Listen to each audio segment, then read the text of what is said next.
Hello दोस्तों, मैं साक्षी राज स्वागत करती हूँ आपका आपके अपने यूट्यूब चैनल मातृभाषा हिंदी पर। आज हम टीजीटी पीजीटी एग्ज़ाम के लिए कुछ महत्वपूर्ण प्रश्न हल करेंगे। तो आइए शुरू करते हैं। सबसे पहले, इनमें से किस बोली में ने का प्रयोग नहीं होता? तो अवधी बोली में ने का प्रयोग नहीं होता है, जबकि कोरवी, हरियाणवी, मालवी बोली में ने का प्रयोग होता है। अवधी पूर्वी हिंदी की उपभाषा की बोली है और पूर्वी हिंदी अर्धमागधी अपभ्रंश से विकसित होती है। अब प्रश्न नंबर 2, तद 200 शब्दार्थों से गुणवन लंकृति पुनः क्वापी, यह काव्य लक्षण किस आचार्य द्वारा निरूपित है? तो यह काव्य लक्षण आचार्य मम्मट द्वारा निरूपित है, जबकि अन्य आचार्यों के लक्षण इस प्रकार हैं।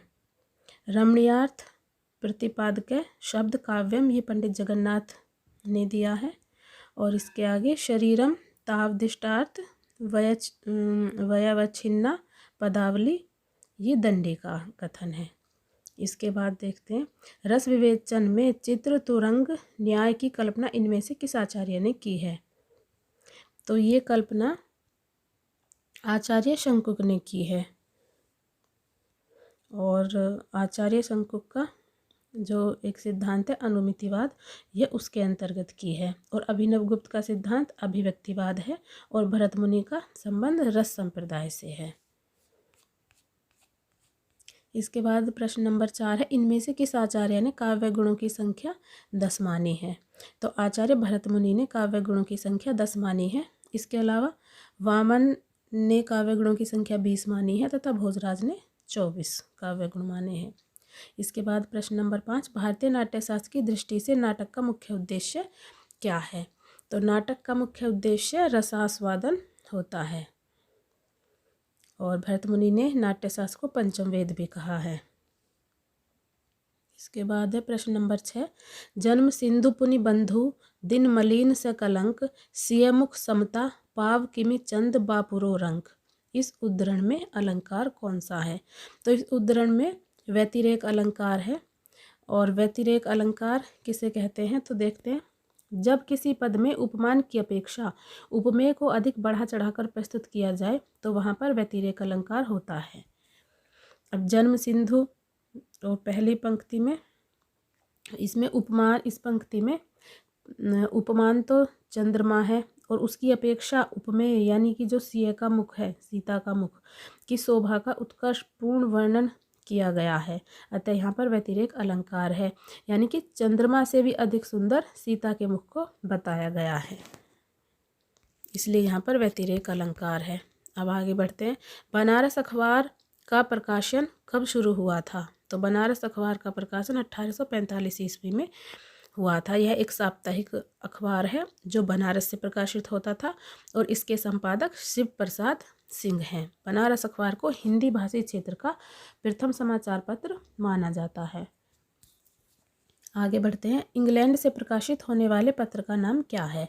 तो इंग्लैंड से प्रकाशित होने वाले पत्र का नाम हिंदुस्तान है।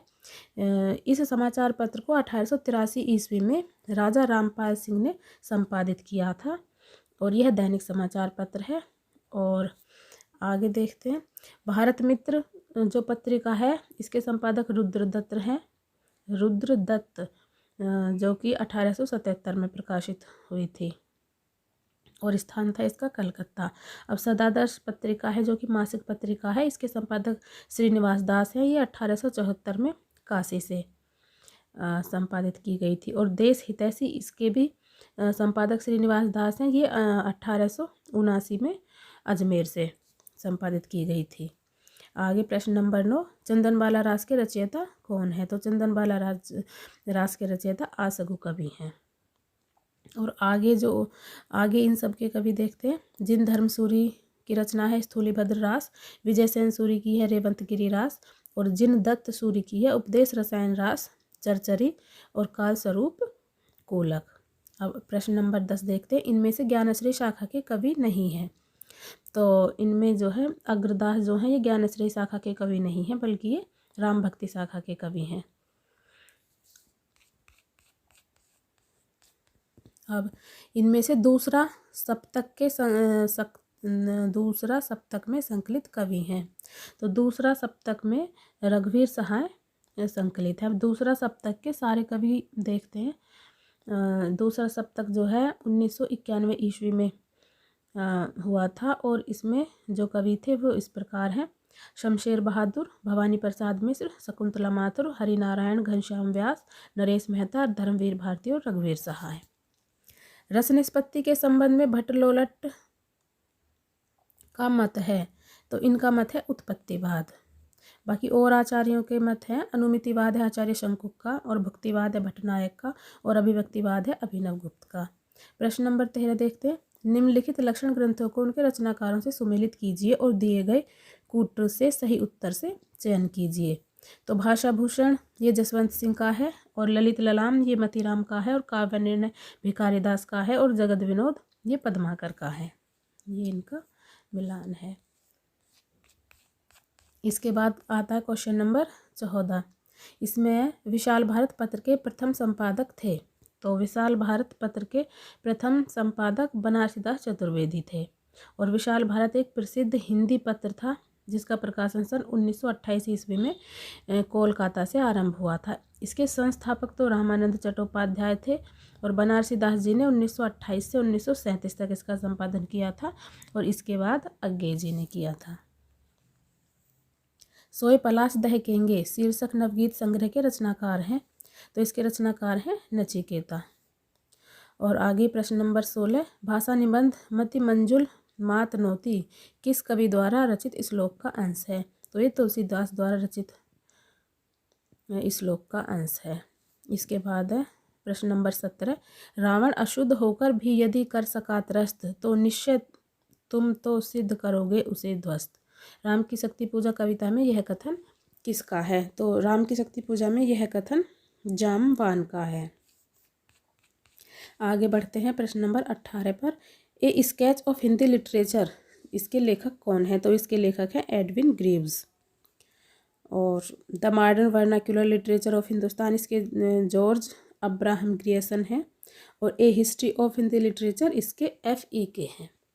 अब प्रश्न नंबर 19। रामचंद्र शुक्ल ने अपने हिंदी साहित्य का इतिहास ग्रंथ में इनमें से किस कवि को हिंदू जाति का प्रतिनिधि कवि कहा है? तो रामचंद्र शुक्ल ने भूषण को हिंदू जाति का प्रतिनिधि कवि कहा है। और भूषण की रचनाएं हैं शिवराज भूषण, शिवा बावनी और छत्रसाल दशक। अब प्रश्न नंबर 20। अग्निलिख काव्य नाटक कृति के रचनाकार हैं। तो अग्निलिख काव्य नाटक कृति के रचनाकार हैं भारत भूषण अग्रवाल। और इनकी और इसके अलावा इनकी और रचनाएं हैं छवि के बंधन, जागते रहो, मुक्ति मार्ग, अप्रस्तुत मन, कागज के फूल, एक उठा हुआ हाथ, उतना वह सूरज और अनुपस्थित लोग। इसके बाद प्रश्न नंबर 21। सूर कवित सुनि कौन कवि जो नहीं सिर चालन करे। सूरदास के संबंध में यह प्रशस्ति कथन किसका है? तो यह कथन है नाभादास का। नाभादास ने सूरदास के विषय में कहा है। और नाभादास ने हिंदी भक्तमाल की परंपरा का सूत्रपात किया था। इनके गुरु का नाम अग्रदास था। नाभादास ने सन 1585 ईस्वी के पास ब्रज भाषा में भक्तमाल की रचना की थी। और भक्तमाल में 200 कवियों की जीवन व्रत और उनकी भक्ति की महिमा सूचक बातों को 316 छप्पयों में लिखा गया है। अब प्रश्न नंबर 22 देखते हैं। हिंदी साहित्य का इतिहास दर्शन के लेखक हैं। तो हिंदी साहित्य का इतिहास दर्शन के लेखक डॉक्टर नलिन विलोचन शर्मा है। और आगे देखते हैं प्रश्न नंबर 23। तो इनमें से हिंदी साहित्य का इतिहास किसने नहीं लिखा? तो डॉक्टर नगेंद्र ने हिंदी साहित्य का इतिहास नहीं लिखा है, बल्कि नगेंद्र ने हिंदी साहित्य का इतिहास ग्रंथ का संपादन किया है। और जो कवि दिए गए हैं इनके द्वारा लिखित ग्रंथ है। डॉक्टर राम कुमार वर्मा ने हिंदी साहित्य का आलोचनात्मक इतिहास लिखा, और डॉक्टर हजारी प्रसाद द्विवेदी ने हिंदी साहित्य की भूमिका, हिंदी साहित्य उद्भव और विकास, और हिंदी साहित्य का आदिकाल ये ग्रंथ लिखे हैं। डॉक्टर लक्ष्मी सागर वासरणे ने आधुनिक हिंदी साहित्य, हिंदुई साहित्य का इतिहास, जो हिंदुई साहित्य का इतिहास है वो तासी के ग्रंथ का हिंदी अनुवाद है जो इन्होंने किया था। बिहारी बिहार, आगे प्रश्न है नंबर 24। तो बिहारी बिहार नामक ग्रंथ के रचयिता हैं। तो बिहारी बिहार नामक ग्रंथ के रचयिता पंडित अंबिका दत्त व्यास हैं। बिहारी विहार नामक ग्रंथ के रचयिता पंडित अंबिका दत्त व्यास है। अंबिका दत्त व्यास की और रचनाएं हैं पावस पचासा है एक, सुकवि सतसई और हो होरी, ये है।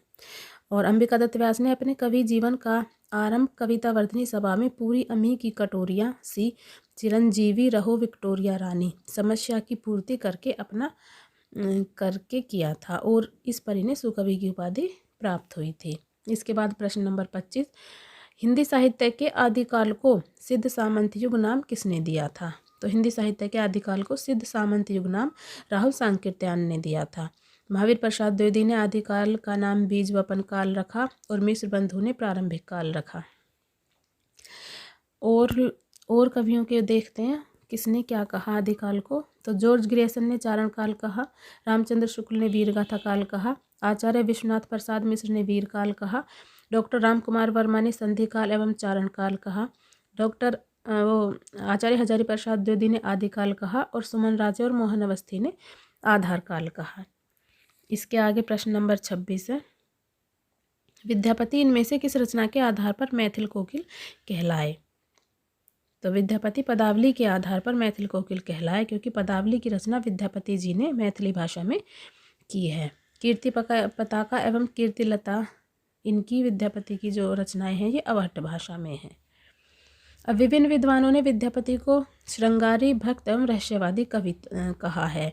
तो जिन्होंने श्रृंगारी माना है विद्यापति को, श्रृंगारी कवि, उनमें है हरप्रसाद शास्त्री, रामचंद्र शुक्ल, सुभद्रा झा, रामकुमार वर्मा और रामवृक्ष बैनीपुरी। और जो विद्यापति को भक्त मानते हैं, भक्त कवि, उनमें है बाबू ब्रजनंदन सहाय, श्याम सुंदर दास और हजारी प्रसाद द्विवेदी।